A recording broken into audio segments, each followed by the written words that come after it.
নমস্কার, আপনারা দেখছেন অ্যাস্ট্রোলজার ডক্টর গৌতম শাস্ত্রীর ইউটিউব চ্যানেল। যারা চ্যানেলটাকে এখনও সাবস্ক্রাইব করেননি তাদের উদ্দেশ্যে বলবো চ্যানেলটাকে সাবস্ক্রাইব করে পাশের বেল আইকনটাকে ক্লিক করে রাখুন। তাদের যে কোনো ভিডিও আপলোড করলে ভিডিওগুলোর নোটিফিকেশন আপনাদের কাছে পৌঁছে যাবে এবং ভিডিওগুলোর সঙ্গে সঙ্গে দেখতে পারবেন। আজকে যেমন আলোচনা করব সিংহ রাশি। সিংহ রাশির জাতক জাতিকাদের আগামী 2024 মে মাস কেমন যেতে পারে। প্রথম অবস্থায় সিংহ রাশি মুডি মানুষ এবং এরা কিন্তু যে কোনো সিদ্ধান্ত খুব চিন্তা ভাবনা করে ধীরে নেয়, কিন্তু যে সিদ্ধান্ত নেবে সেটা একদম কংক্রিট সিদ্ধান্ত নিয়ে থাকে। কিন্তু এরা সাধারণত রাগে না, কিন্তু রেগে গেলে এদের কিন্তু রাখা যায় না। এদের অভিমান কিন্তু মারাত্মক এবং দেখবেন যে কোনো কোনো জাতক জাতিকাদের মধ্যে অর্থাৎ বিশ্বাসের জায়গাটা এরা খুব ভীষণভাবে করে নেয়, মানুষকে ভীষণভাবে বিশ্বাস করে নেয় এবং কোনো রকম কারণে যদি মনে করে যে এ প্রতারিত করছে তার জীবনে বিশ্বাসের সুযোগ নিয়ে, তাহলে কিন্তু তার মুখের দিকে পর্যন্ত তাকায় না। এগুলো সিংহ রাশির কিছু ক্যারেক্টারিস্টিক বহন করে এরা। এবং এর সঙ্গে সঙ্গে সিংহ রাশির জাতক জাতিকাদের ক্ষেত্রে এরা ভালো জায়গায় যেতে পছন্দ করে, ভালো মানুষের সঙ্গে মিশতে পছন্দ করে এবং এরা সব সময় মানে যে বার্গেনিং করে জিনিস কিনতে চায় না, এরা যেটা চোখে পছন্দ হবে সেটাই কিনে নিতে পারে। তাহলে এই জায়গাগুলো কিন্তু এই সিংহ রাশির জাতক জাতিকাদের আছে। কিন্তু সিংহ রাশির জাতক জাতিকাদের এই মে মাস 2024 কেমন যাবে। প্রথম অবস্থায় বলি, সিংহ রাশির জাতক জাতিকাদের মানসিক একটা চাপ রয়েছে, মেন্টাল একটা ডিপ্রেশন কাজ করছে। কোনো কোনো ক্ষেত্রে ঘুম কম হয়ে যাবে, কোনো কোনো ক্ষেত্রে সবার সঙ্গে একটা মিসআন্ডারস্ট্যান্ডিং গ্রো করতে পারে এবং এই জায়গাগুলো থাকতে থাকতে একটা সমস্যায় তৈরি হতে পারে যদি জন্মছকের অন্যান্য গ্রহ নক্ষত্র সঠিক জায়গায় না থাকে সিংহ রাশি। কিন্তু সিংহ রাশির জাতক জাতিকাদের এই 2024 মে মাস প্রথম অবস্থায় বলবো চোখ কান নাক গলা নিয়ে মাঝে মধ্যে সমস্যা হবে। তার জন্য সঠিকভাবে চিকিৎসার কিন্তু অবশ্যই করা উচিত এবং তার সঙ্গে সঙ্গে জ্যোতিষশাস্ত্র মতে বেশ কিছু রেমিডিয়াল সাপোর্ট রয়েছে, সেগুলো নিলে এখান থেকে বেরিয়ে আসবেন। সিংহ রাশির মায়ের শরীর স্বাস্থ্য নিয়ে মাঝে মধ্যে সমস্যার ইঙ্গিত রয়েছে। মায়ের শরীর স্বাস্থ্যের দিকে অবশ্যই নজর দিন এবং তার সঙ্গে সঙ্গে বাবার শরীর স্বাস্থ্যের ক্ষেত্রেও কিন্তু সিংহ রাশির জাতক জাতিকাদের এই মে মাসটা মাঝে মধ্যে সমস্যা হবে। মাঝে মধ্যে কোনো না কোনো ক্ষেত্রে দেখা গেল কারো কোনো লিভারের প্রবলেম, কোনো ক্ষেত্রে দেখা গেল কিডনির প্রবলেম, এই সমস্ত অর্থাৎ ইন্টারনাল অর্গান রিলেটেড কিছু না কিছু সমস্যার ইঙ্গিত রয়েছে সিংহ রাশির জাতক জাতিকার তার বাবার ক্ষেত্রে। বললাম সিংহ রাশির জাতক জাতিকাদের হঠাৎ অর্থ প্রাপ্তির যোগ আছে, হঠাৎ কিছু পাবেন, হঠাৎ কিছু জায়গা রয়েছে এবং এই মে মাসটাও কিন্তু এটা খুব পাওয়ারফুল কানেকশান রয়েছে। কিন্তু বারবার বলছি, আপনার শরীর স্বাস্থ্য নিয়ে সমস্যা হলে অবশ্যই ডাক্তারি পরামর্শ নেবেন এবং সেখানে কাটা ছেঁড়ার জায়গা পর্যন্ত কিন্তু রয়েছে। সিংহ রাশির জাতক জাতিকাদের যারা চাকরি করছেন, কর্মের সঙ্গে যারা যুক্ত রয়েছেন, কর্মক্ষেত্রে এই একটা মাস মাঝে মধ্যে একটু বিড়ম্বনার মধ্যে পড়তে পারেন। হয়তো কোনো কোনো ক্ষেত্রে আপনার কাজটা করেও আপনি স্যাটিসফ্যাকশন পাবেন না, কোনো কোনো ক্ষেত্রে কাজের কিন্তু দায়িত্ব অনেক গুণ বেড়ে যাবে, কোনো কোনো ক্ষেত্রে কাজের জায়গাটা আপনারা দেখবেন মানে উটকো ঝামেলার মধ্যে জড়িয়ে যাচ্ছেন। সিংহ রাশির জাতক জাতিকাদের এই মে মাসটা কিন্তু ভীষণভাবে রয়েছে। যারা চাকরি করছেন তাদের জন্য বললাম। যারা ব্যবসা করছেন সিংহ রাশির জাতক জাতিকাদের ব্যবসার ক্ষেত্র কি আছে না, ব্যবসার ক্ষেত্র ভালো রয়েছে। আপনার ব্যবসা সঠিকভাবে যদি আপনি চলতে পারেন বা দেখে রাখতে পারেন, তার ক্ষেত্রে কিন্তু আমি বলবো বারবার হঠাৎ হঠাৎ বেশ কিছু অর্থ আপনি পাবেন। ব্যবসার ক্ষেত্রে কেন বললাম, সপ্তমপতি সপ্তমে অবস্থান করছে এবং মূল ত্রিকোণে অবস্থান করছে এবং তার সঙ্গে সঙ্গে আপনার দ্বিতীয় কেতু অবস্থান করছে, অষ্টমের রাহু এই জায়গাটা মাঝে মধ্যে আপনার ডিস্টার্ব দেবে ব্যবসার ক্ষেত্র। কিন্তু তবুও বলবো ব্যবসার জায়গাটাকে আপনি যদি ধরে রাখতে পারেন সঠিকভাবে, তাহলে আপনার ব্যবসা কিন্তু অবশ্যই উন্নতি হবে। কিন্তু বড় কিছু রিস্ক নিতে যাবেন না, তাতে কিন্তু আপনার লসে রান করে যাবে। এবং কোনো কোনো ক্ষেত্রে অনেক জাতক জাতিকা এই ধরনের কানেকশান দেখলে দেখা যায় যে ব্যবসার থেকে পুরোপুরি সে বসে গেছে বা একদম সেই ব্যবসাটা বন্ধ করে দিতে বাধ্য হয়েছে। এইরকম কানেকশানও কিন্তু এই মে মাসে রয়েছে, সেই জায়গাটা অবশ্যই সতর্ক হবেন। সিংহ রাশির জাতক জাতিকাদের বললাম। সিংহ রাশির জাতক জাতিকাদের আর যে জায়গাটা রয়েছে, যারা স্টুডেন্ট রয়েছে, স্টুডেন্টদের ক্ষেত্রে এখানে বিশেষ করে রাশির সাপেক্ষে পঞ্চমপতি দশমে কানেকশান রয়েছে এবং নবমের কানেকশান রয়েছে। সেই জন্য স্টুডেন্টদের ক্ষেত্রে পড়াশোনার যোগ খুব শুভ রয়েছে। তারা একটু পড়াশোনা করলে ভালো রেজাল্ট তারা করতে পারে, কিন্তু মানসিক চাপ, বন্ধুর সঙ্গ এদের ক্ষেত্রে একটু সমস্যা তৈরি করতে পারে। হায়ার স্টাডি পর্যন্ত ভালো কানেকশান রয়েছে সিংহ রাশির জাতক জাতিক। এরা যদি হায়ার স্টাডির জন্য কিছু চেষ্টা করে তাহলে নো ডাউট খুব ভালো জায়গা পাবে সিংহ রাশির জাতক জাতিকারা।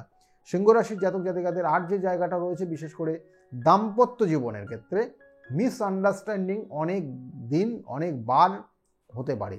মিসআন্ডারস্ট্যান্ডিংয়ের ক্ষেত্রে সমস্যা সিংহ রাশির জাতক জাতিকাদের কিন্তু রয়েছে, এবং সেক্ষেত্রে তাদের দাম্পত্য অশান্তি এবং কোনো কোনো ক্ষেত্রে আইনি সমস্যা পর্যন্ত জড়াতে পারে।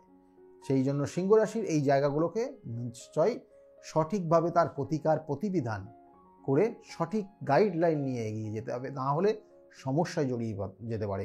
সিংহ রাশির জাতক জাতিকাদের বিশেষ করে বলবো যে প্রেমিক প্রেমিকা যারা রয়েছেন তাদের ক্ষেত্রেও কিন্তু সময়টা যে বলবো খুব খারাপ তা নেই, কিন্তু বন্ধুত্বর একটা জায়গার সমস্যা রয়েছে। অসৎ বন্ধুর সঙ্গ, অসৎভাবে মিশে এবং নেশায় আসক্ত পর্যন্ত হয়ে যাওয়ার কানেকশান রয়েছে বন্ধু সঙ্গের কারণে এবং ভুল বন্ধুর চুজ করার কারণে। কিন্তু প্রেমিক প্রেমিকার ক্ষেত্রেও কিন্তু এখানে কিছু কানেকশান রয়েছে, সেটা যথেষ্ট শুভ রয়েছে, এবং কোনো কোনো ক্ষেত্রে দেখা গেল যে একে অপরের পরিপূরক হিসেবে এই মে মাসটা দেখবেন যে অনেক সময় কাজে লাগছে।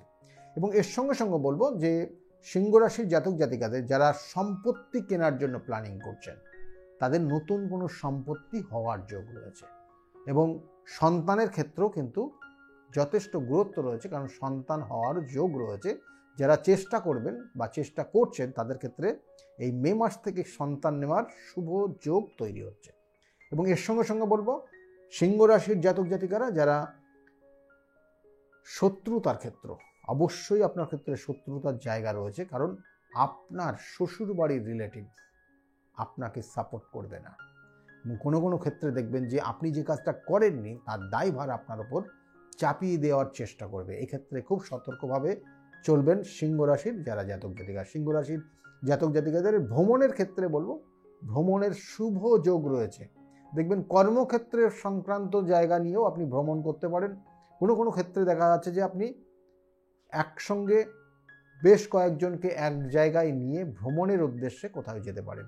এবং দেবত্ব স্থান ভ্রমণ, এবং তাছাড়াও দেখা যাচ্ছে যে কোনো এয়ার রিলেটেড জায়গায় ভ্রমণের একটা বা কোনো উচ্চ জায়গায় ভ্রমণে আপনি কিন্তু যথেষ্ট আনন্দ উপভোগ করতে পারেন। এটা কানেকশান রয়েছে। কিন্তু আবার বলছি, অর্থ হঠাৎ প্রাপ্তির যোগ রয়েছে সিংহ রাশির জাতক জাতিকাদের, আবার হঠাৎ অর্থ বেরিয়ে যাওয়ার কিন্তু জায়গা রয়েছে সিংহ রাশির জাতক জাতিকাদের। এবং এর সঙ্গে সঙ্গে কর্মের যে জায়গাটা বললাম, মাথা গরম কম করবেন, এবং সিংহ রাশির জাতক জাতিকাদের মাথা গরম এবং শরীর স্বাস্থ্য হঠাৎ করে সমস্যা আসতে পারে। বাইক চালানোর থেকে একটু বিরত থাকলে সিংহ রাশির জাতক জাতিকারা ভালো থাকবেন। এবং এই মে মাসটা বাইক চালানোর ক্ষেত্রে খুব সতর্ক হবেন, না তো চোট আঘাত লাগার একটা কিন্তু জায়গা রয়েছে সিংহ রাশির ক্ষেত্রে। সেই জন্য এই জায়গাগুলো কিন্তু অবশ্যই মেনে চলুন। আমি বারবার বলে থাকি, জন্মছকের 27টা নক্ষত্র, 12টা রাশি এবং 9টা গ্রহ, তার মধ্যে 2টো ছায়াগ্রহ রাহু এবং কেতু, এদের উপর ডিপেন্ড করে, এই রাশি নক্ষত্রের উপর ডিপেন্ড করে আপনার জন্মছক আপনার ক্ষেত্রে কতটা ভালো হবে, কতটা খারাপ হবে, কতটা আপনার জীবনের অ্যাচিভ করতে পারবেন, যে অ্যাচিভমেন্ট হবে আপনার জীবনে, এগুলো কিন্তু সবটা ডিপেন্ড করে। আপনার জন্মছক যদি কোনো রকমের কোথাও খারাপ জায়গা থাকে, আমি বারবার বলে থাকি, হয়তো গ্রহণ দোষ রয়েছে আপনি জীবনে, আপনার প্রতিভা রয়েছে, সেগুলো বিকশিত হচ্ছে না, মানুষকে উপকার করে যাচ্ছেন, আপনার উপকার হচ্ছে না, এগুলোর সঠিক প্রতিকার প্রতিবিধান আছে, সঠিক গাইডলাইন আছে। আমি বলছি বারবার, আপনার ক্ষেত্রে সঠিক প্রতিকার প্রতিবিধান এবং সঠিক যদি গাইডলাইন দেয়া যায়, আপনিও কিন্তু জীবনে ভালো জায়গায় পৌঁছাতে পারবেন।